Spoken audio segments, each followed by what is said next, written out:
So welcome everybody to the Appledore Debrief on MWC26. It hardly seems a year since we had the last one, but this is an industry, it doesn't stand still, so there's plenty to share in our discussion today. We're going to keep things real simple today. Most of the team we had on site, and we had well over 100 meetings and a bunch of additional events and activities. So for the next 40 minutes or so, we're going to let the team just go through their findings, their insights, their thoughts from what they heard at the show in the discussions. And then we'll have time at the end for questions. Obviously, each of the analysts here will focus on primarily their primary areas of research focus. But of course, this is all under the Appledore banner, the topics that interest us most, which are to do with autonomous networks, cloud AI, monetization, BSS, next generation software in the telecom industry. So with that in mind, I'm going to turn it right over to Patrick Kelly to kick things off. Patrick, you have about 10 minutes. Okay. I'll let you start from here. Let me know when you want the next slide. Thanks. Yeah, thanks everyone. Thanks, Robert. I hope everybody was able to get home safely and quickly, given the war in the Middle East. Just to add on to what Robert said, we across the team, we had about 150 meetings throughout the week, meeting with service providers, AT&T, Deutsche Telekom, Vodafone, T-Mobile, et cetera. And we did quite a few supplier meetings as well across the team: Amdocs, Netcracker, Oracle, Ciena, Nokia, Ericsson, AWS, Google, Microsoft, and many others. I thought, from my perspective, we had a very good Mobile World Congress in terms of where the effort is. My takeaway was that a lot of the operators are actually looking to get things done right now. So there was less on the marketing and strategy front and more discussions around how the industry could make money in the era of AI. So if you want to advance, Robert, there's a few key themes that we picked up that we're going to cover during this session before we open it up to a Q&A. One of the big themes was around data sovereignty. Quite a few discussions that we had throughout the week in and around that area. I started out on Sunday with a CIO roundtable hosted by Huawei, where they had 40 CIO, CTO executives in a room. And quite a bit of those operators from the APAC region, Africa, and other parts of the world. But quite a bit of discussion around data sovereignty and AI factories, the role of the operators in the value chain. I think from our perspective, we're seeing different scenarios set up, and I'll talk about that a little bit later in the session here. There was also quite a bit, not surprisingly, around agentic AI, both in terms of deployments occurring, early deployments in the marketplace, some of which have not been announced. And for those of you on the call that our clients, you're probably aware that Grant and I just concluded some research in that area that was focused on the operational domain. So I'd point you back to that research and the work that we're doing there. But that resonated well at the show. Enterprise connectivity was another area where we saw quite a bit of discussion across the board, mostly with the service providers, in terms of security and programmability of the infrastructure. So the notion that there is a place, there is a moat, if you will, that operators have, particularly on the B2B side, serving the enterprise customers and looking at ways in which they can leverage that moat, that relationship they have, in addition to the capital infrastructure to deliver those services, and then widen out their ecosystem with key suppliers, both on the hyperscaler side and other suppliers in that ecosystem. AI factories and edge inferencing was another topic that resonated quite well throughout the week. Francis is going to talk about that, most of the discussion that we had was more around the business model. So, what's the business model look like? Can suppliers actually monetize that if they combine the AI compute and RAN in the infrastructure?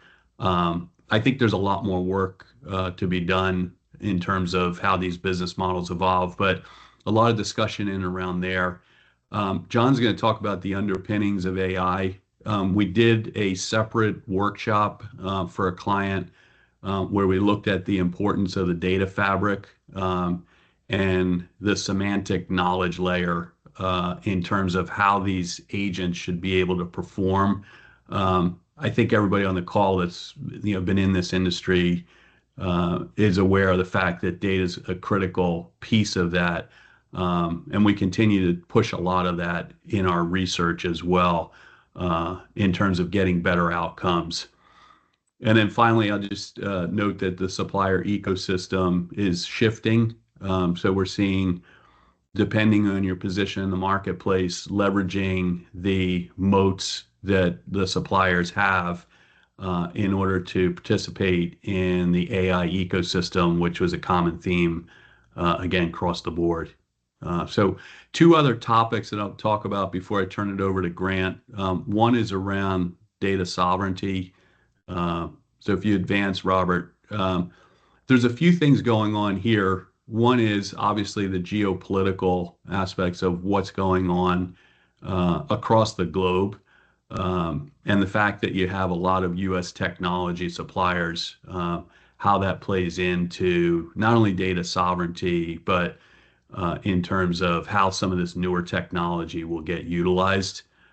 We understand that it's a scale game. And so one of the debates that we have just internally is, what is the role of the operator? We did get a chance to talk to Tim at Deutsche Telekom after the DT Club Share about his views in and around this area, particularly with the data center that they stood up in Munich.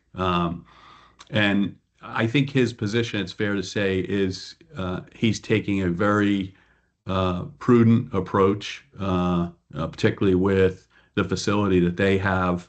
One of the things that kind of came out of that conversation is the commitments that the government intends to commit to 30% of the capacity.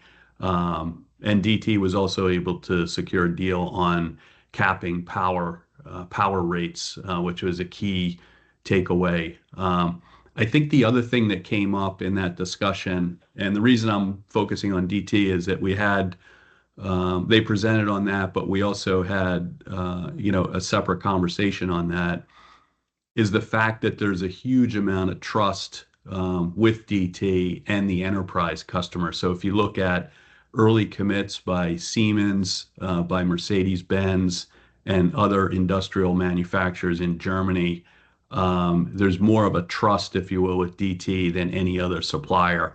And I think you have to factor that in as we look at how these business models will translate. And obviously the threats, if you will, of other suppliers coming in, i.e. the neo cloud providers and the hyperscalers that are just simply better able to scale. And I think that point wasn't lost in our discussions with Tim.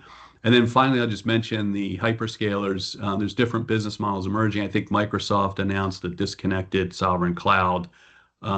There's a lot going on in this space. We intend to cover this more as we push out our research over the course of the year.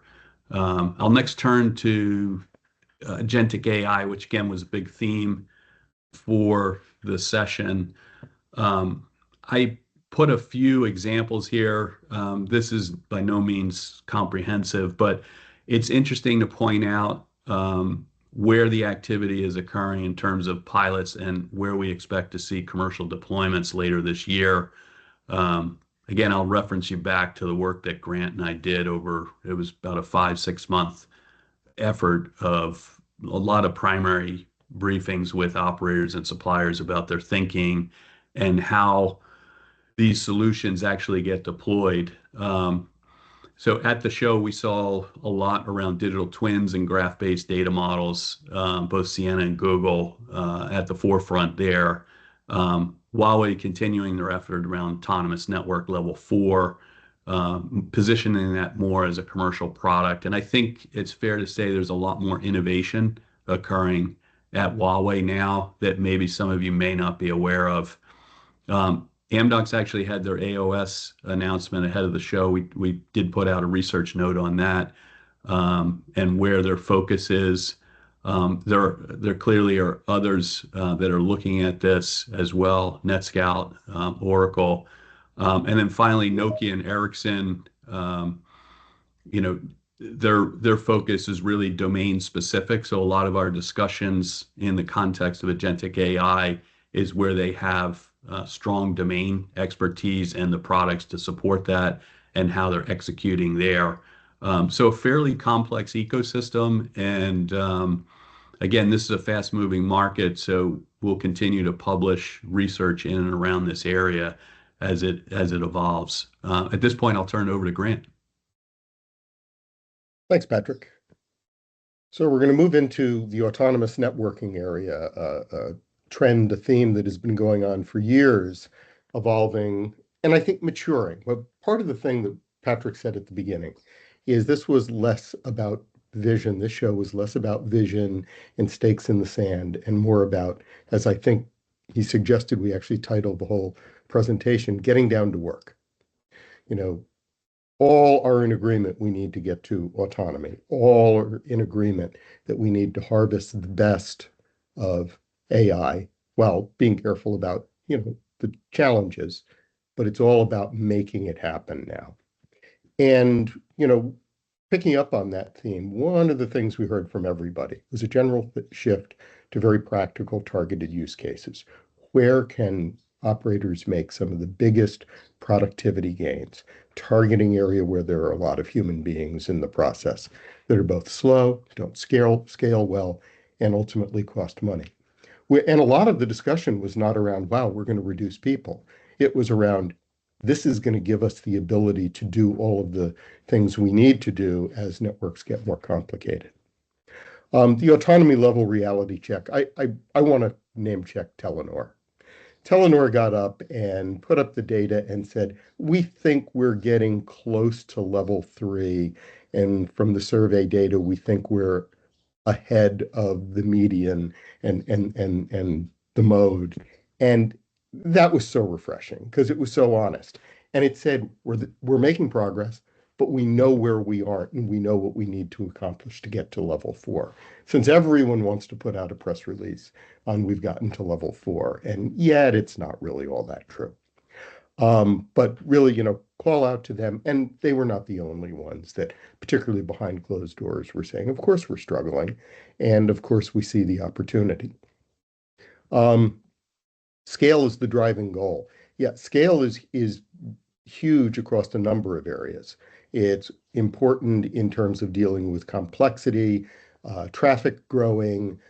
It was also very important in a couple of discussions we had, including with Sean Hackle at AT&T, where he wants the autonomy and the standardization to help him drive the ability to operate heavily at scale and at a cost that they can make money in the enterprise market. Within autonomous networks, without duplicating what Patrick was talking about, it's really important to know that agentic AI is a really essential part, not to replace current architectures for autonomy, but to make them work better. But data ontology, digital twins, and APIs are all foundational technologies that are being invested in. And this is something Patrick and I saw in our 6-month odyssey of interviewing many suppliers and customers, that it's not so much about the agents that were going out there, but the foundation being built, right? It's being targeted at high labor areas, as I mentioned. And, you know, we're even seeing agentic AI helping in cloud native, where, you know, there's a lot of work being done to make things occur in the core, with REN being sort of the stretch objective.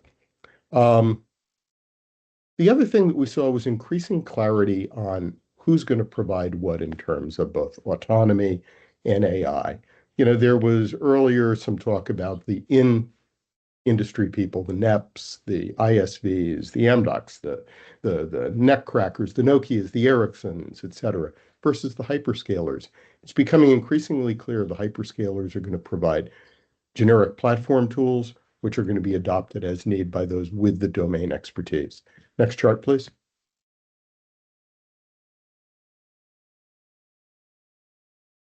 APIs and Open RAN sort of associated with this. One of the things that we observed is there's a little bit of a recalibration on API-based revenue expectations. We published on this recently.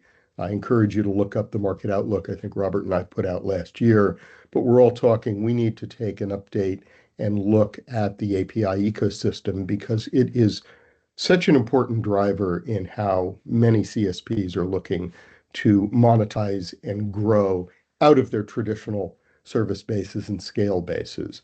But certainly Nokia's Network as Code and Vodafone tie-up was news, and the Nokia Telefonica partnership was news. But the bigger news was sort of, once again, the maturing, the getting to work, with it being everything from low volume but high value enterprise network as a service and security take up to high volume, lower revenue per transaction hopes for things like Aduna and Nokia's Network as Code outside the classic telecom buyers.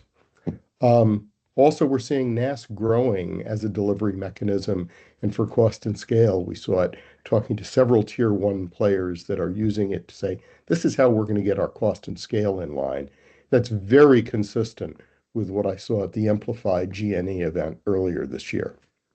Open RAN. I actually got a little bit of a correction from one vendor when I was saying, one of the things that we need to take away from this is that Open RAN really hasn't happened. And yet that's wrong, right? Open RAN is happening, and yet in many cases it's a single vendor.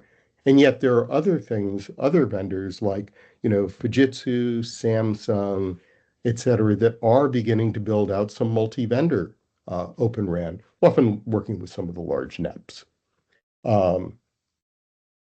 And we're watching, but a little unsure. I don't know how many people here are familiar with the OpenCUDU or OCADU initiative. The really interesting thing here is don't think of it as Open RAN or disaggregated RAN once again that might make it and might not make it. This is really about US and potentially some other Western governments putting money in to make sure that we have independence and technological parity or superiority. So it's really about building open source, collaborative foundational technology. Last chart, please.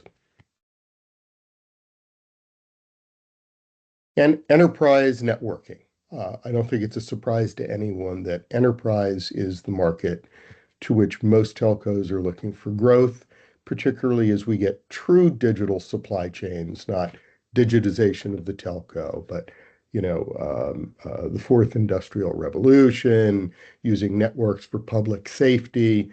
There are many, many places where there are legitimate growth opportunities if telcos can insert themselves into these value chains. And I'd like to say that, if you look at the API market, the WAN market, the SD-WAN market, the network as a service market, the growth in telco-delivered security and sovereign data and AI, they're really all this same monetization trend, where APIs are one of the enablers to make interoperability scale and work well, but it's really about the underlying needs that are becoming more important in the digital economy. Patrick touched on it. Geographic and political differences and drivers are really important. In North America, not a lot of talk about sovereign AI at the moment. In Europe, a lot of talk about it. And from what I understand, in a lot of the Asian regions, there is support for things like sovereign data centers and AI. And the other thing that we saw, as I mentioned earlier, so I will not belabor it, but a slow but a real move by telcos from custom large projects to serve enterprises, where you handcraft SD-WAN and security and WANs and endpoints to really productizing things so they can be bought by SMB. And in fact, we heard a couple of cases of companies saying, I need to be able to go after the long tail, not just the top 100 enterprises. And we heard that from telcos. We even heard that from some of the biggest IT suppliers in the world that traditionally don't think that way. And as part of that, they're saying if we don't have autonomy, we're not going to be able to set up slices or set up WANs and do services at scale, at cost. I'll skip the last bullet because we covered it earlier and move on to the next so that we'll have plenty of time for Q&A. Sure, that's good. Okay. Francis, you're going to be up next. Perfect. And we'll leave you an open door. Literally. So for me, actually, both in pre-events and on the main show, there was a lot of talk about AI RAN initiatives. There's very, very clearly, as Patrick has already said, there's very, very clearly a lot of opportunities for introducing AI into how we run the RAN, or more accurately, what's been described as AI for RAN. But associated with that is a lot of messaging about AI on RAN and the opportunity to use capability, particularly at the far edge, to support inferencing loads in the network. Both Nokia and Ericsson were making big presentations in this area. But when we started digging into it, I think one of the challenges is there's obviously a lot of talk about the opportunity for using latency as a key way in which inferencing is put at the far edge for both enterprises and possibly for the more wider even offload from hyperscalers. However, a lot of if you substitute GPUs for CPUs, if you substitute AI RAN for some of the opportunities of maybe the MEC, etc., there's still a lot of work to be done on the business case for this one. And it doesn't mean that there isn't an opportunity here, but it needs to be far tighter bound, and in particularly it needs to be much more accurate in terms of what a customer needs from it, rather than what the network can provide in this area.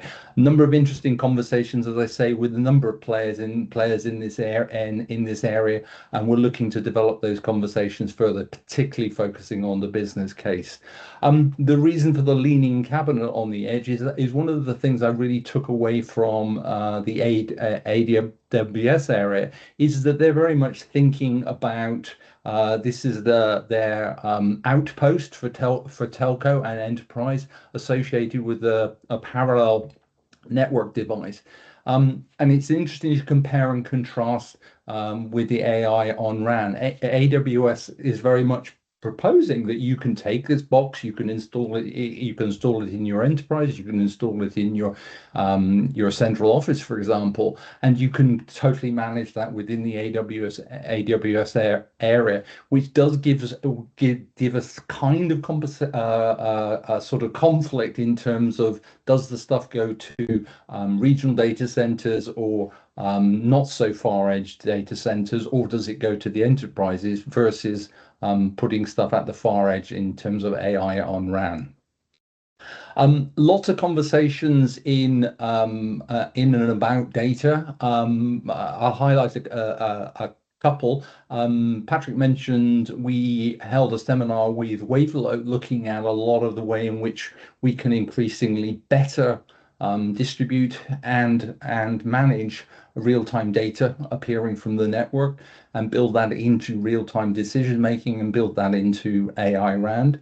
And similarly, we had a great conversation with Oxient, which is looking at how do we just simply manage the management of huge amounts of data from the edge into the center and distributing it around that one in that area. Security. Lots of conversations. I'll particularly note conversations with ENIA Ericsson and Nokia about the whole area of SOC and NOC convergence. There's clearly a lot of worry, I guess, in terms of an AI arms race. In the bad actors can use AI almost as a sort of frontal attack on networks and enterprises more generally, and the need for AI to be built into the way we deal with that, the way we not only deal with straightforward sort of DDoS attacks, but the increasingly more like stealthy multi-stage attacks where something sleeps for a long time. How do we detect that earlier in the cycle? And there's a lot of emphasis in the conversations that I'm having with this need to bridge the gap between what has traditionally been an IT security operations center correspondence and the NOC. There's a lot of convergence in terms of the actions that they take, but if that data can be brought together in a coherent way and action can be taken on it, that's good news. And post-quantum security, I think one of the problems about post-quantum is that we get sort of bound up in dead cats in boxes type scenario. This is not fundamentally about understanding how post-quantum quantum computing works. This is about understanding that post-quantum security breaches or compromises many of the ways in which we encrypt data today. Regulation is a number of conversations. Regulation is clearly driving real-world implementations.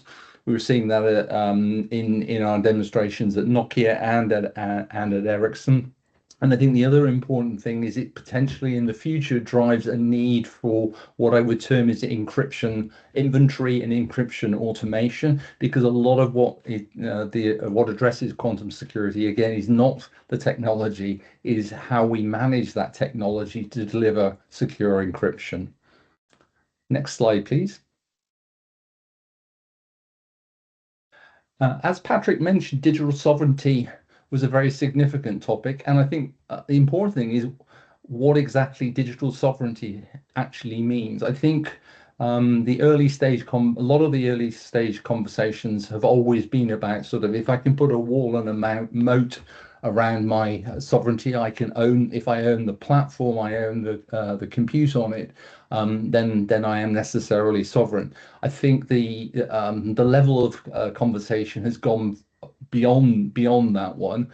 I'll highlight one comment actually made by Huawei CTO, which is, what does it actually mean to be AI sovereign? What does it mean to be the data that's enabling AI? What is it, the LLM of the API, etc.? A lot of things that still need to be worked out. How do we understand what it is to be sovereign? Second point is actually understanding in a lot of the conversations I was hearing, we are starting to understand that this is not a black and white thing. This digital sovereignty is actually quite a grey thing. It's a sense of priorities. What's important to you? What's not important to you?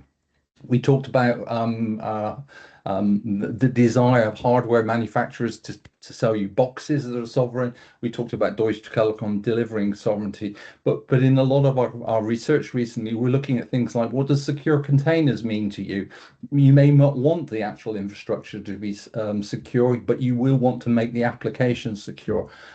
So all of these aspects are something that telcos can provide, and as Patrick noted, there's a lot of opportunity for telcos in terms of delivering it or delivering the components of it that allow other enterprises to be sovereign, or delivering that to the governments as well. Digital twins, I'll particularly call out, it's a pet subject of mine. I think it's very, very important. Again, digital twins very much sort of centers around the topology, the inventory of the network as the ability to simulate on that network. But I think that the conversation about digital twins is going beyond that one. What does it mean to how are we managing the supply chain in our digital twin? How both hardware and increasingly in terms of software. I highlight one particular one, the TMF's intelligent automation session had 3 very strong case studies, and I'll call out one particularly. It was MTN in South Africa, and they were using a digital twin very much to completely manage their supply of energy. South Africa particularly suffers from intermittent energy, requiring battery backup, requiring diesel engine backup, and they're using digital twins to actually make sure that not only is the network held up, but they're actually using digital twins to prioritize, deprioritize where quality of experience is there. And I think there's a lot to understand from that very compelling cross-network delivery of a digital twin in that area. Francis, 1 minute. 1 minute. Data fabrics, I'll skip over that one. Lots of talk about data fabrics, and lots of conversations really, which is, I guess we can't help ourselves, but there's still lots of organization challenges for data and silos and accuracy, and a lot of conversation about not just simply the technologies delivering it, but how we actually deliver transformation. In fact, there was a final statement. One company we were talking to says that they banned the word transformation because it doesn't mean anything, and I'll leave it at that. And onward to John. Thank you, Francis. John. John, you're on mute, I think. There, that sounds better. All right. We got you. Thank you. Okay. Thanks, Francis. So on to BSS here. So right before we hit MWC last week, we had published the forecast report for BSS, and it's looking to be quite a strong forecast. Forecast roughly 4% CAGR, over the next 5 years, and that's quite significant when you consider that the base is roughly 12 billion. Excuse me. So the momentum is clearly on the BSS side, and I think that's partly got to do with the fact that this has been the segment that has become the most popular landing spot for AI experiments in telco. Over the last 4 years in particular, this has been the segment that has probably led in terms of innovative use cases for first generative AI and then agentic. But what was distinctly different this time around was the fact that there has been a far more greater emphasis on the underpinnings of AI. So I have on the right very high level picture that gives an overview of how we look at AI. It's as a 3-tiered pyramid with the data fabric at the bottom, the ontology in the middle, and the AI applications at the top. Now, over the past 2 to 3 years in particular, we have been seeing a lot of applications and use cases at the top layer. But as we get closer to adoption within a telco framework, the bottom 2 layers have come into sharper focus. And I think you've heard that already from my colleagues. And the thing to call out, especially those 2 layers, the data layer, see, we know that telco has a challenge around legacy. We've got far too many systems that has been around for far too long, and the challenges and the costs associated with transitioning over to a more modern framework sometimes is prohibitive. But what has happened, especially over the past few years, is that I have noticed that as an industry, we have begun to accept the silo, right? And I've started building around it with an acceptance that these silos might be here for the long term because the cost of actually replacing that's probably too high. But AI is actually changing that equation in a big way, particularly because context has become far more crucial now. And as far as effective AI agent is considered, context or the lack of it is the killjoy. So that's where having too many data silos spread across disparate systems doesn't look like a viable option for enabling future-proof AI. So that's where we see a lot more activity around trying to transition out of that siloed infrastructure at the data layer. Ontology is quite interesting because it's one of the most talked about themes today with respect to AI, but we still don't have a consensus on what it is. For the sake of clarity, I prefer to follow the Palantir model just because that seems to be at least somewhat accepted, although it's still not widespread. And that tries to break it down into three components, beginning with the semantic or the nouns, the kinetic or the verbs. The semantic is where all the knowledge graphs are. The kinetic is where all your processes and the decision data is, and the dynamic is where the actual actions are being made. The reason why I call it out is because the definitions across the show flow is spread all over. Some are just focused on having a knowledge graph in place without actually accounting for the fact that there might be a process change involved or an action that might need to accompany both of these. And I think that's probably going to be a key factor as we go forward in terms of holding back more cross-domain or seamless interactions. Well, from a vendor perspective, I just want to call out, I think Amdocs, Huawei, and Totogi, I found them paying particular attention to the ontology side of things, to some extent even Netcracker, actually, which is part of your broader platform. But by and large, even between these vendors, there was a lot of mismatch in terms of how exactly these ontology is defined, and that can be a challenge. Commercial models. So we all know that there is a shift coming in terms of how AI-enabled software is sold. Outcome-based pricing is in fashion, and there's a lot of discussion about it. I think we have been hearing outcome-based pricing for a while. But what is unique is that as we get closer to it, and I think we just about now are getting closer to it, there is a lot of mismatch in expectations in terms of what operators would qualify as outcome versus a vendor would qualify as outcome, right? And I think that is still an evolving subject. So watch this space. We are following that closely. By and large, it seems to me that hybrid is where we might be, sooner than later. And hybrid is where there is an initial upfront cost and there is an annual support fee sort of structure, and then a more easier, or let's say easier to agree outcome-based model that also accounts for some consumption. Consumption-based models, it's actually causing a lot of concerns. I mean, you must have seen that news article about AT&T going through 8 billion tokens on a single day. And now they have had to completely re-architect the AI orchestration to try and account for that. So there is a lot of concerns around capping, especially when it comes to consumption and what could be the potential impact of that on the services that rely on these tokens. So again, as I said, some sort of a hybrid-based model seems more likely in the short term.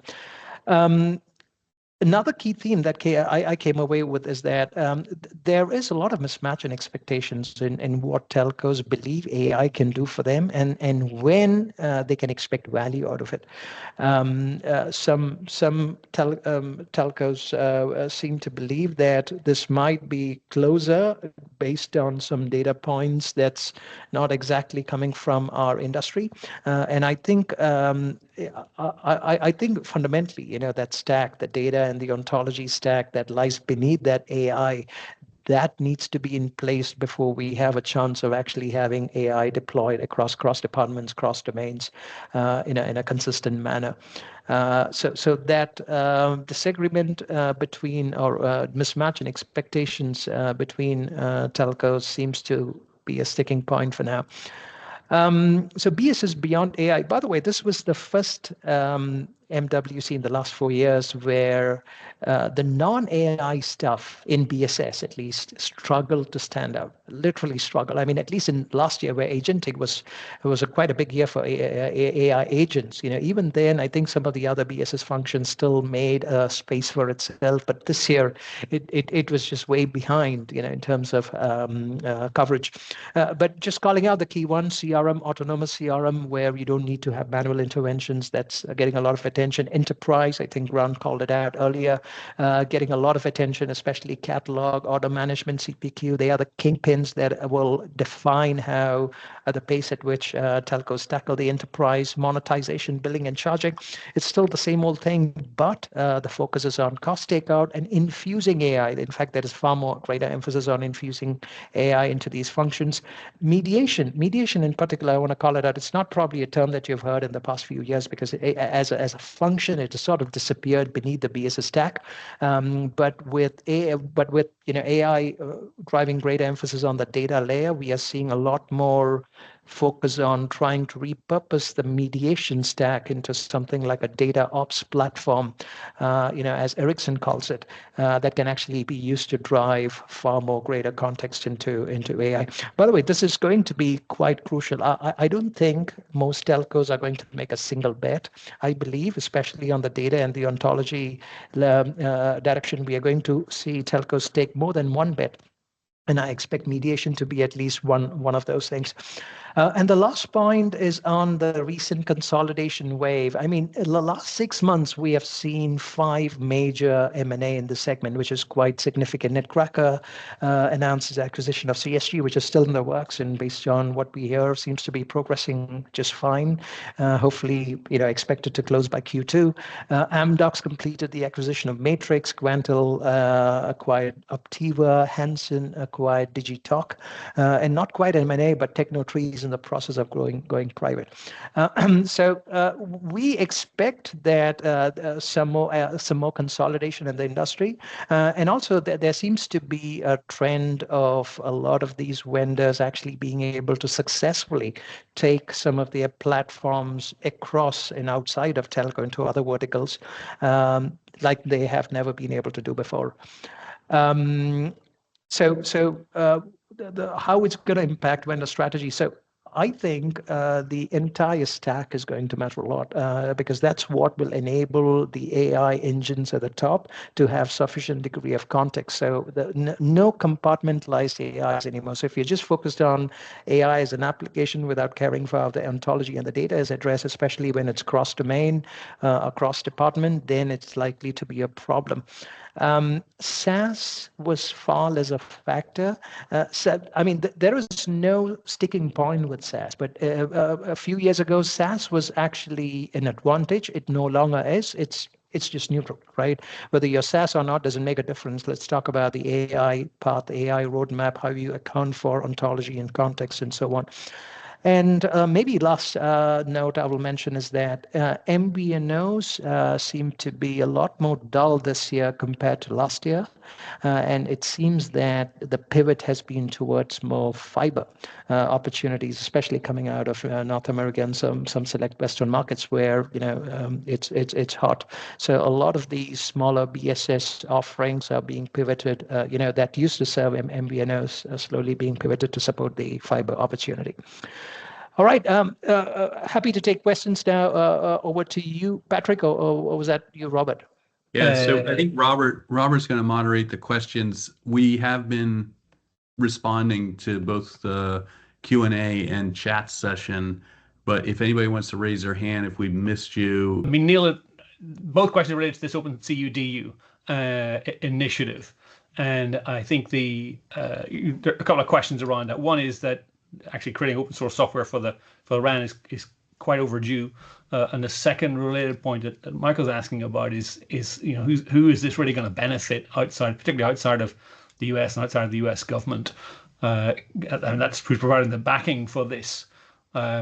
Is that something that we think this Open CUD? I mean, you brought it up at the start, Patrick. Do you think this is something that has wider significance for the industry, or Grant? Maybe you've got a view on this. This is one part of the Open RAN ecosystem, but yeah, we're beginning to see this not just in Open CUDU, but we saw this with some of the open orchestration efforts earlier, and there is a confusion in the industry. Let's for a moment just look outside of telecom, right? And programming and app development now, embeds a lot of libraries and a lot of collectively developed, very sophisticated code, whether it's an open source, web rendering engine, Or, like for a recent project, I grabbed a library to read IR codes and, transcribe the pulses into hex. And, I didn't have to deal with all of that nonsense. And I think there is sometimes a misunderstanding in telecom that open source means a free product. And I think what it really means is a collective investment in great technology that everybody uses and needs. Then you can build around it. I mean, look at Mac OS, right? Highly proprietary, but at its core, there's an open source program called Darwin, right? And we see this in many areas. And I believe that's probably where OpenCUDU is going. And I think more and more we're going to see that where a lot of data handling and interface technology is going. So I think it's a good direction. As long as it's understood, you take common, sort of least common denominator, reusable modules, collectively invest in them, lock them up, maintain them well, make sure they're secure, and embed them in a cool idea and sell it to your customers. Okay, that's fair. I'd like to switch tracks, unless you want to add anything to that, Patrick. I'd like to give Greg a chance to chip in, because Greg is raising some very fair questions on a topic that I know we talk about a lot internally here, and I know will be of interest to a lot of folks on the call, which is the whole level 3, level 4 question. Let's see. I'm not sure I can unmute Greg. Are you able to? You succeeded, Robert. Excellent. That's good to hear. Good to hear. I like it when the technology works. Greg, yeah, once in a while. Do ask your question. The topic is, you've got 4 or 5 people here who happily spend an hour on this one. So please, for the benefit of everyone else, please ask your question. And to be fair, I asked the Inform team myself as well. I think, this level 3, level 4, level 5 automation level, that I think it was a worthy effort by the Inform to try to categorize this, but I feel like it has the potential to become this I don't know, badge of honor, resume builder, some technical layer that people describe themselves as, but I don't think it impacts business outcomes. And my experience is that the CFO of a company doesn't pay for badges; they pay for things that drive expense out or drive revenue up. And I kind of worry that we'll get caught up in this sort of cycle. It reminds me of IMS, sorry to bring it up, a million years ago, where people were so excited to tout their IMS compliance, but it didn't change their revenue. And so I just worry that this becomes a distraction from reality. By the way, Greg, I concur with you. In fact, I have a lot more concerns about it. It's become something that, even knowing that you're not really representing your actual level, you say we're level 4, we're level 17, right? And it distracts you, as you say, from doing the real work. I think the other problem is we have focused on level 4 and what we can't do, as opposed to what we can do if we narrow problems down to ones that we understand, can model, can get that ontological data behind it and make it work. So you become sort of level 4-ish, totally autonomous, for number administration, for path computation, for boring little necessary items. And ultimately, if you have enough of those, you've got end-to-end level 4. And getting there step by step is a lot easier than, as my colleague would say, jumping that chasm. A nice segue, Francis. I knew you got a lot of thoughts on it. I think one that actually came to a presentation I went to 2 years ago at Mobile World Congress, where I realized when you're looking at these steps, it looks like progress to the top of the mountain, and recognizing that we were probably more accurately in an Escher diagram. We're constantly climbing steps, but we're also constantly going down steps as well. The level system is a great vision. It gives you a view of progress, but I think we need to be, as we start to think about level 3, level 2, level 1, actually telcos will exist in all of those states. There are things you will never automate in a network. There are things that you will want to, that we already do, that are highly autonomous in terms of working the network, and recognizing that it's multiple things. And secondly, automation is constantly sort of being knocked down and being restored. So the idea that you get to level 4 and you stay there is actually probably problematic. And one of the aspects of the recent, not so recent Chasm series was this idea that you need to think differently about a sort of constant process of getting transformation and getting higher levels of autonomy where it is appropriate. Greg, I think that's a long way around of saying that we agree with your concern. and again, part of what we would like to do is to help the industry figure out what's the right way through. I think the work that TM Forum has done, it's based on an operator community. That's extremely valuable, important work. But I think we see around the edges of some of that work, some of the questions that you're raising there coming to the surface, which is very much what does the business, what does the CFO want to pay for? Is this just a technology exercise that the CFO can ignore, costing a lot of money, or is it something that's actually going to make a difference for end customers? So yeah, it's one to definitely for us all, I think, to be vigilant about, and call out the successes, and where necessary, encourage an adjustment to course. In the absence of other questions, there's a question I'd like to ask you all, which relates to something that Patrick had mentioned at the start, about the landscape, and particularly the role of hyperscalers. Looking at things remotely, I saw quite a lot of activity about hyperscalers, particularly kind of Google Cloud, but also Microsoft and AWS, and their work in telco. And I wanted to get your thoughts on whether that is changing the industry, the role of those companies. Are they simply kind of component suppliers in a kind of commodity sense, or is there a more active engagement in how they collaborate and with whom they collaborate, both with vendors or more directly with operators? I guess I'm asking one kind of key question in the middle of all this. Is this leading to the return of DIY for telecom operators? I'll have a go, Robert. Yeah, I'll take a stab, Robert, and I'm sure everybody else will chime in. But if you look at the role of the hyperscalers, they're definitely more, the trajectory is more prominent in the supply chain than what we saw 5 years ago. So if you look at AWS, they build out a very strong partner ecosystem. They'll tell you straight up, we're not the domain experts, so we're going to go out and find the domain experts and bring them into our development platform. They do provide capabilities. So if you want a DIY option and you're a tier 1, you can do that. But I think at the end of the day, we don't discount the value of the suppliers in the ecosystem and what they're going to contribute either on that platform or another platform. Google, I think Google probably provides the best analytics, and they're a bit behind where AWS is in terms of building out the supplier ecosystem, but I think they're making positive strides there.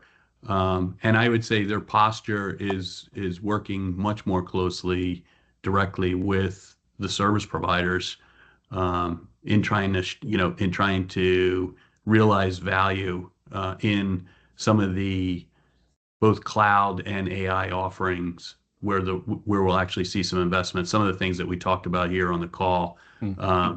Microsoft, obviously, they're a key supplier here. They've had a bit of a reset. What we saw at the show is they are moving forward and building out their ecosystem. There was a demonstration with Nokia. I know they built out some other partnerships as well. I think they'll remain relevant going forward. And it's really the choice of the operator. Do you want to do some stuff on your own, or do you want to bring in some of the suppliers? And I think either option is plausible. Yeah. Okay. More choice. Okay. I want to bring in a question from Elaine here. She's asking that, John, you might have a view on this as well, particularly. Elaine's asking about anything that we might have seen around governance of multi-agent environments and management of what's what's running where, what's touching what data, kind of governance and management, overall control of that. Was that something that featured in any of the discussions, demonstrations that we saw? Grant, I know you had a point about this. Go ahead. Well, it's a piece of it. In our research, once again, because Patrick and I just did so many briefings on this and then talked to many of the same players in Barcelona.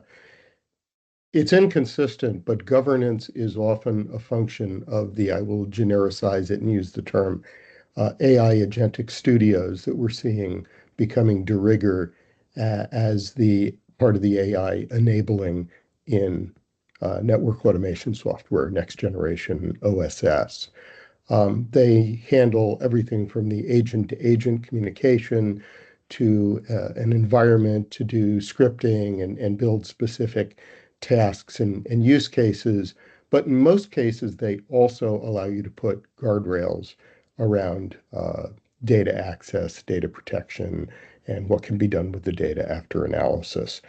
Not always, but yes, that is brought up usually as a bit more of an afterthought, which I think just says where we are and not the ultimate outcome.